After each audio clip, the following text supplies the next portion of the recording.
ఆంజనేయ జ్యోతిష్యాలయం హస్త సాముద్రికం ముఖ లక్షణములు ప్రశ్న శాస్త్రము జాతక చక్రము అన్ని రకాల సమస్యలు చెప్పబడును. G Nagasuresh Sharma, Shilparamam, back side, Siddiq Nagar, Madhapur, Hyderabad.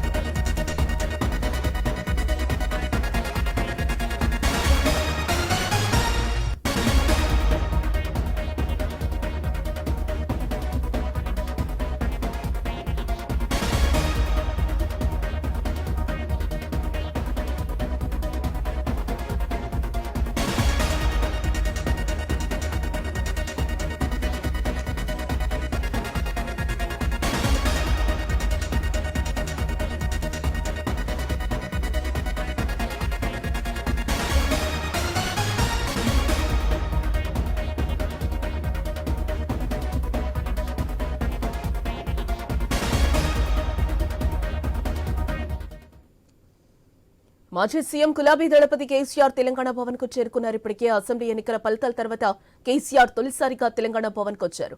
Krishna పరివాహక ప్రాంతంలో ఉన్న ఉమ్మడి మహబూబ్ నగర్, ఖమ్మం, నల్గొండ, హైదరాబాద్, రంగారెడ్డి జిల్లాల ఎమ్మెల్యేలు, ఎమ్మెల్సీలు, ఎంపీలు, ముఖ్య నేతలతో కేసీఆర్ భేటీ కానున్నారు. కృష్ణా బేసిన్ లో ఉన్న ఉమ్మడి ప్రాజెక్టులను కేఆర్ఎంపీకి అప్పగించడంపై భవిష్యత్ కార్యాచరణపై చర్చించనున్నారు.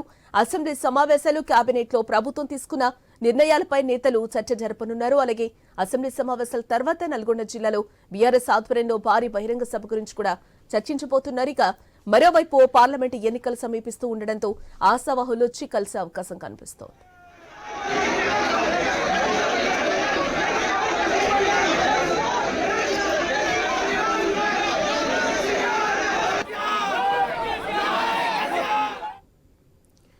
మాజీ సీఎం గులాబీ దళపతి కేసీఆర్ తెలంగాణ భవన్ కు చేరుకున్నారు. అసెంబ్లీ ఎన్నికల ఫలితాల తర్వాత కేసీఆర్ తొలిసారిగా తెలంగాణ భవన్ కు వచ్చారు. కృష్ణా పరివాహక ప్రాంతంలో ఉన్న ఉమ్మడి మహబూబ్ నగర్, ఖమ్మం, నల్గొండ, హైదరాబాద్, రంగారెడ్డి జిల్లాల ఎమ్మెల్యేలు, ఎమ్మెల్సీలు, ఎంపీలు, ముఖ్య నేతలతో కేసీఆర్ భేటీ కానున్నట్లుగా తెలుస్తోంది. ఇక ఇదే అంశానికి సంబంధించిన మరింత సమాచారం మా బ్యూరో చీఫ్ రాజు టీఆర్ఎస్ భవన్ నుంచి లైవ్ ద్వారా అందిస్తారు. ఎస్ రాజు, తెలంగాణ భవన్ కి ఇప్పటికే మాజీ సీఎం కేసీఆర్ చేరుకున్నట్లుగా తెలుస్తోంది. ఆఫ్టర్ ఏ లాంగ్ టైమ్ అని అనుకోవచ్చు. ఎస్, దీనికి సంబంధించిన పూర్తి డీటెయిల్స్. దానికి మొత్తం ప్రస్తుతం మనం తెలంగాణ భవన్ దగ్గర ఉన్నాం. తెలంగాణ భవన్ వద్ద కార్యకర్తల కోలాహలం ఇవన్నీ కూడా విజువల్స్లో చాలా స్పష్టంగా చూడడం జరిగింది. ఈరోజు ఎన్నికల ఫలితాలు వెలువడిన తర్వాత మాజీ ముఖ్యమంత్రి బీఆర్ఎస్ పార్టీ జాతీయ అధ్యక్షుడు కేసీఆర్ కొద్దిసేపటి క్రితం తెలంగాణ భవన్కి రావడం జరిగింది. తెలంగాణ భవన్కి కేసీఆర్ వస్తున్నట్టు సమాచారంతో స్థానికంగా ఉన్నటువంటి కార్యకర్తలు భారీ ఎత్తున తెలంగాణ భవన్కు చేరుకోవడం జరిగింది. దీంతో ఈ పరిసర ప్రాంతాలను కూడా పూర్తిస్థాయి ట్రాఫిక్తో నిండిపోయినటువంటి పరిస్థితి మనం విజువల్స్లో చాలా స్పష్టంగా కనిపిస్తూ ఉంది. అయితే ప్రధానంగా ఆయన ముఖ్యమంత్రిగా పనిచేసి ఎన్నికలు ఓడిపోయిన తర్వాత తెలంగాణ భవన్కి తొలిసారిగా ఆయన రావడం జరిగింది. డిసెంబర్ 7న ఆయన తన వ్యవసాయ క్షేత్రంలోని నివాసంలో ఆయన కాలు జారి పడ్డ తర్వాత శస్త్రచికిత్స చేసుకుని పూర్తయిన తర్వాత మొదటిసారిగా ఆయన ఇక్కడికి రావడం జరిగింది. ఎన్నికల ఫలితాలపైన కూడా పూర్తిస్థాయి విశ్లేషణ కేవలం వర్కింగ్ ప్రెసిడెంట్ కేటీఆర్ మాత్రమే నడిపించినటువంటి పరిస్థితి, అటు హరీష్ రావు ఇద్దరు మాత్రమే నడిపించినటువంటి పరిస్థితి. జిల్లాల వారీగా జరిగినటువంటి సమావేశాలు కావచ్చు, పార్లమెంటు నియోజకవర్గాల సమీక్షా సమావేశాలు ఏవైతే సన్నాహక సమావేశాలు వాటన్నింటిలో కూడా కేటీఆర్, హరీష్ రావులు మాత్రమే నడిపినటువంటి పరిస్థితి ఉంది. సో కేసీఆర్ మాత్రం కేవలం పార్లమెంటు బడ్జెట్ సమావేశాలు నడుస్తున్న నేపథ్యంలో పార్లమెంట్లో దిశానిర్దేశం చేసేందుకు అవసరమైనటువంటి సలహాలు, సూచనలు ఇచ్చేందుకు పార్లమెంటరీ బోర్డు సంబంధించిన సభ్యులు మాత్రమే కేసీఆర్ వ్యవసాయ క్షేత్రంలో ఆయనతో సమావేశమయ్యారు. ఆ తర్వాత నల్లగొండ జిల్లాకు సంబంధించినటువంటి ఉమ్మడి జిల్లా నేతలు, అదేవిధంగా రంగారెడ్డి సంబంధించిన కొంతమంది నేతలతోటి మొన్న సాయంత్రం ఆయన నందినగర్లో ఆయన నివాసంలో సమావేశమయ్యారు. ఆ తర్వాత ఫిబ్రవరి 2వ తేదీన గజ్వేల్ శాసనసభ్యుడిగా ప్రమాణ స్వీకారం చేసేందుకు అసెంబ్లీకి బయటకు వచ్చినటువంటి ఆయన మరోసారి ఈరోజు మాత్రమే రెండోసారి తెలంగాణ భవన్కు రావడం జరిగింది, బయటికి రావడం జరిగింది. తెలంగాణ భవన్కు మాత్రం ఈరోజు మొదటిసారి.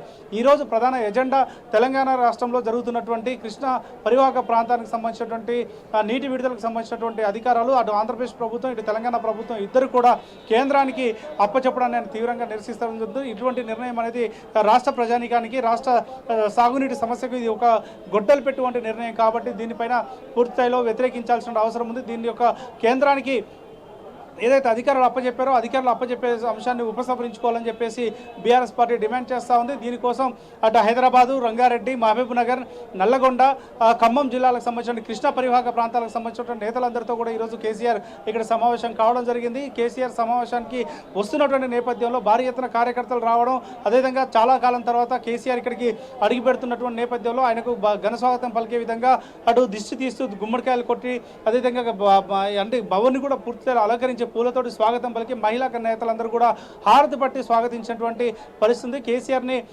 భారీ జనం చొచ్చుకొని రాకుండా పూర్తిస్థాయి బందోబస్తు, అదేవిధంగా కేటీఆర్ కోఆర్డినేషన్ తోటి వాళ్ళందరూ కూడా కేసీఆర్ని లోపలికి తీసుకెళ్లడం జరిగింది. ఆయనకు ఉన్నటువంటి ఆరోగ్య సమస్యను దృష్టిలో పెట్టుకొని కార్యకర్తలు ఎవరు కూడా ఆయన దగ్గరికి రాకుండా చూసుకునేటువంటి ప్రయత్నం అయితే చేయడం జరిగింది.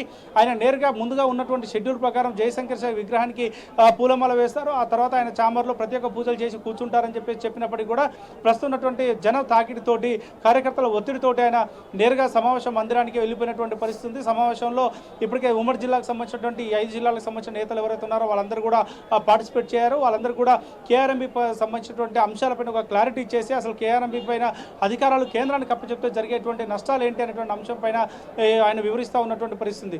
కేఆర్ఎంబీ తెలంగాణ రాష్ట్రం ఉన్నంత కాలం, తెలంగాణ రాష్ట్రం ఏర్పడిన తర్వాత కేసీఆర్ ముఖ్యమంత్రిగా ఉన్నంతకాలం తాము ఎట్టి పరిస్థితుల్లో కేంద్రాన్ని అందులో అడుగుపెట్టనివ్వలేదు. కేంద్రానికి సంబంధించినటువంటి అధికారులు చాలా ఒత్తిడి చేసినప్పుడు కూడా తాము సహకరించలేదని చెప్తా ఉన్నారు. అటు ఆంధ్రప్రదేశ్ సంబంధించిన రాజకీయ నాయకులకు ఇది ఒక ప్రయోజనకారిగా మారిపోతా ఉంది. కాబట్టి ఇక్కడ కాంగ్రెస్ ప్రభుత్వం అధికారులకు రాగానే అధికారాలను కూడా కేంద్రానికి కట్టబెట్టడం అనేది సరైనది కాదు అని చెప్పేసి నిర్ణయం తీసుకోవడం జరిగింది. ఇదే అంశం మీద నల్లగొండ జిల్లాలో ఫిబ్రవరి లాస్ట్ వీక్లో భారీ బహిరంగ సభను కూడా ఏర్పాటు చేయాలి. దాదాపు 4-5 లక్షల మందితోటి, అంటే కృష్ణా పరివాహక ప్రాంతం ఎక్కడైతే ఉందో ఖమ్మం జిల్లా, నల్లగొండ, అదేవిధంగా మహబూబ్ నగర్, రంగారెడ్డి, హైదరాబాద్కు సంబంధించినటువంటి నేతలందరితో కూడా భారీ బహిరంగ సభ ఏర్పాటు చేయాలని చెప్పేసి కూడా ఇప్పటికే ఒక నిర్ణయం తీసుకున్నారు. అందుకు అవసరమైనటువంటి చర్యలు కూడా తీసుకుంటున్నటువంటి పరిస్థితి మనం చూడొచ్చు. ఎందుకంటే ఇదే పార్లమెంట్ ఎన్నికలకు శంకరావ సభకు కూడా మారబోతున్నటువంటి పరిస్థితి. పార్లమెంటు ఎన్నికలు కూడా వస్తున్నటువంటి నేపథ్యంలో షెడ్యూల్ అంటే మీరు అన్నట్టు ఇన్నాళ్ళు కాపాడితే కేంద్రానికి ఇచ్చారు అనేది కూడా మనకి ఇటు బీఆర్ఎస్ నేతల నుంచి కూడా వినిపిస్తున్న పరిస్థితి కనిపిస్తుంది.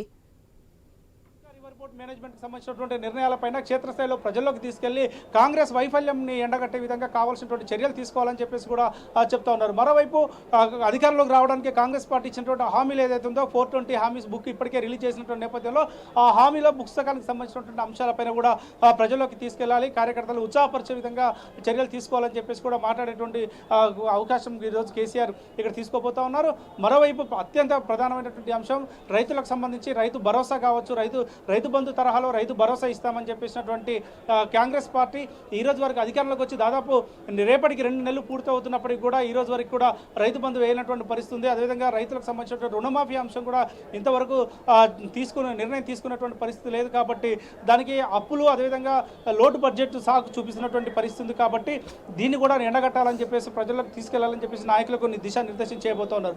మరోవైపు 8వ తేదీ నుంచి జరగబోయేటువంటి ఓటాన్ అకౌంట్ బడ్జెట్ సమావేశాలు అవుతున్నాయి. ఆ సమావేశాల్లో ప్రధానంగా బీఆర్ఎస్ పార్టీ పాత్ర ఏ విధంగా ఉండాలి, గత అసెంబ్లీ సమావేశాల్లో శ్వేతపత్రాల పేరుతో రాష్ట్రాన్ని లోటు బడ్జెట్గా అప్పుల రాష్ట్రంగా చూపించి సక్సెస్ చేసేటువంటి ప్రయత్నం చేసినటువంటి కాంగ్రెస్ పార్టీని ఎండగట్టడంలో బీఆర్ఎస్ సఫలీకృతమైందని చెప్పేసి కూడా పార్టీ నేతలు చెప్తున్నారు.